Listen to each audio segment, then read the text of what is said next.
আল্লাহ রসুল যেদিন জন্ম নেন ওই দিন আম্মা জান আমেনা কোলে নিয়ে কাঁদতেছিলেন।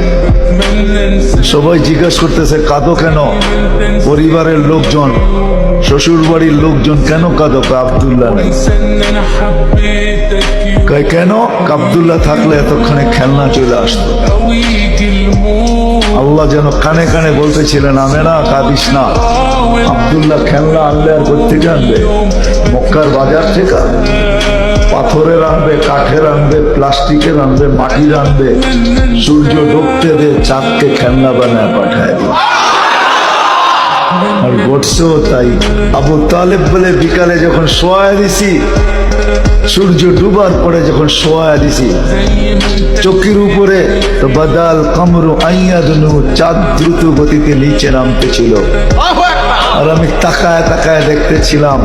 যখন একবারে নিকটে চলে আসছে তো চিৎকার দিয়া ফেলছি, ভাবতেছিলাম তোমার উপরে পড়া না যায়, কিন্তু তোমার মাথার কাছে এসে থাইমা গেছে। তুমি হাত পাও নাড়াচাড়া করতেছিল আর চাঁদ উপরে ডান্স করতেছিল। তো বলছে চাচা জানেন চাঁদ কি বলতেছিল? তা তো জানি না। বলে আন্নাল কামারা ইউকান্নিনি ওয়া ইউহাক্কিনি ওয়া ইয়ামনাউনি মিনাল বুকা। চাঁদ আমাকে ছন্দ শুনাইতেছিল, কান্না থেকে বিরত রাখতেছিল। আমি যেন না কাঁদি, কাঁদলে আম্মার কষ্ট হবে। আল্লাহ চাঁদকে আমার সাথে খেলার জন্য খেলনা বানায় পাঠায়।